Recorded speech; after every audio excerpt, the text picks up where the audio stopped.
What's going on, everybody? Welcome to the Taurean Reloaded channel. If you are new, please be sure to go ahead and hit that subscribe button. Also be sure to have your bell clicked and your notification set to all on here, as well as have your notification set to all on your mobile devices. Like, comment, and share this content on your various social media platforms. So I was actually sent this story on Twitter. I was tagged in this story, and usually y'all know whenever I have a story to talk about and it involves a singular person, I like to wait until I get a name and some kind of identity in a picture. Well, I have a name, I have an age, and I have a location. Unfortunately, they're not putting out his picture, but that's okay. We'll just have to make an exception with this one. You can pretty much already guess who or what demographic this person falls into based on the information I'm going to give. But y'all see right here, this is the Tops grocery store. As we all know, it became infamous because of that very unfortunate and tragic white supremacist terroristic shooting that occurred back in May by Payton Gendron, where he took the lives of 10 black people and injured 3 others. Well, apparently it was a guy out in Seattle, Washington, who was going to try and attempt to do the same thing. How he was going to be able to do it from Seattle, I'm not entirely sure, but he probably would have found a way to get there if he could. So the name of the person I'm going to be referencing today, his name is Joey David George. He's 37 years of age, all the way in Washington. And this guy was recently arrested and charged for making threatening calls to this store. Basically, he called the store and was asking in so many terms, where the black people at? He was literally trying to pull a copycat thing or mission that Payton Gendron did back in May. So I'm going to go ahead and read this article coming from NBCnews.com. And it's also something else that I want to show you as well that kind of rubbed me the wrong way when it was talking about this particular story. A Washington state man was arrested for allegedly calling a Buffalo supermarket and threatening to kill black people there and at a nearby store where a white gunman killed 10 black people in May, authorities said Friday. Joey David George, age 37, is accused of calling a Tops grocery store on July 19th and asking how many black people were inside. He then asked if he would make the news if he shot and killed all of the black people, including all of the women, children, and babies, according to a federal criminal complaint. Notice what, you know how I always talk about soft targets? Look at who he specifically targeted by when he broke it down the demographic even more. One, he did the race demographic as far as targeting black people. Then he broke it down by gender by saying women.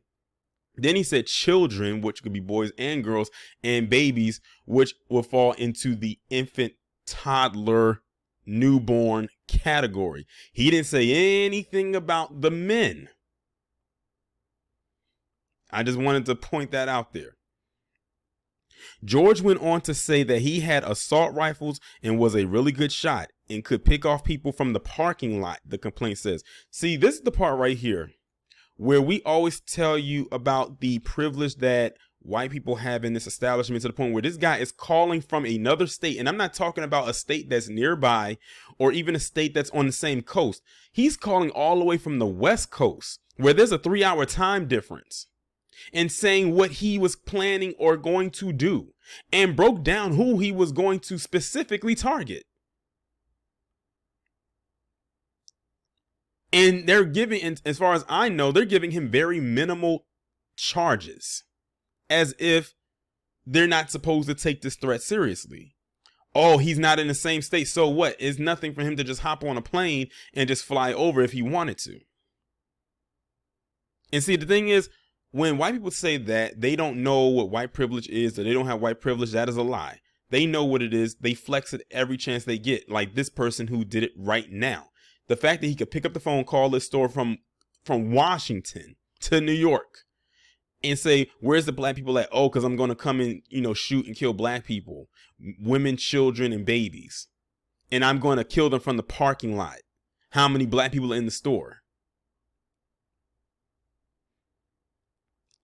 The suspect also said that if he didn't see anyone at the store, he would go to the nearby Tops store on Jefferson Avenue, the site of the mass shooting in May, according to the complaint. So he called more than one store.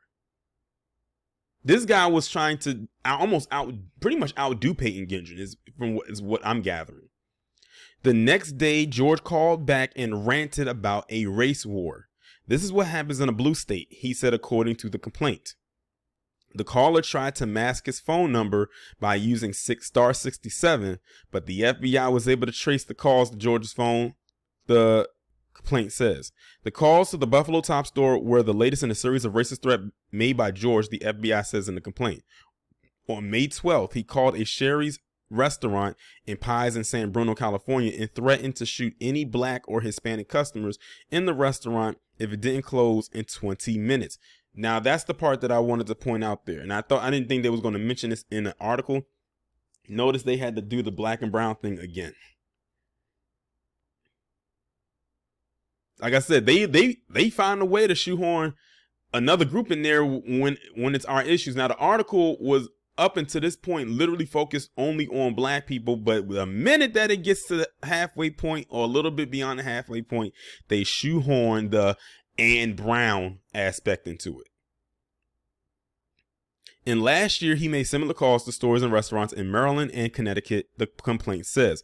George of Linwood, Washington, I said Seattle at the beginning, but Linwood, Washington, was arrested on Thursday and charged with 2 counts of interstate threats. His arraignment was scheduled for Friday afternoon. Now, see, this is why black people need a hate crime bill on the books.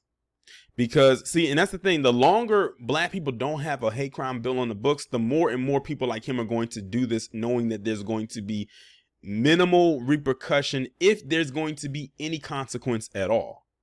If there's a hate crime bill in the books, many of them will try to still break it, but they might think twice because there might be some harsh punishments and penalties and consequences behind it, maybe.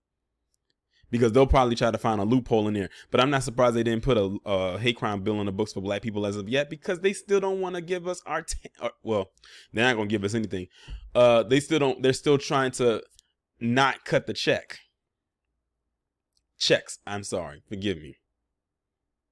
A lawyer was not listed in court records. The Buffalo community is trying to heal from the horrific shooting at a Tops grocery store. U.S. Attorney Nick Brown said in a statement, "I cannot imagine the type of fear such hate-fueled threats engendered in those just trying to go about their daily lives." The Tops grocery store where the mass shooting took place reopened earlier this month. And I wonder if he was aware that it reopened and this was his way of saying, I'm going to get ready to come in here and shut it down all over again. But yeah, I'm sorry that they don't have a picture of this person. Possibly, maybe if by the time I upload this video, they'll have a picture up there and maybe I'll slip it into the thumbnail and see what happens. But yeah, I'm not surprised that this is occurring. It's like I said, it's some crazy people out here, but this is all the more incentives for black people to have their power tools.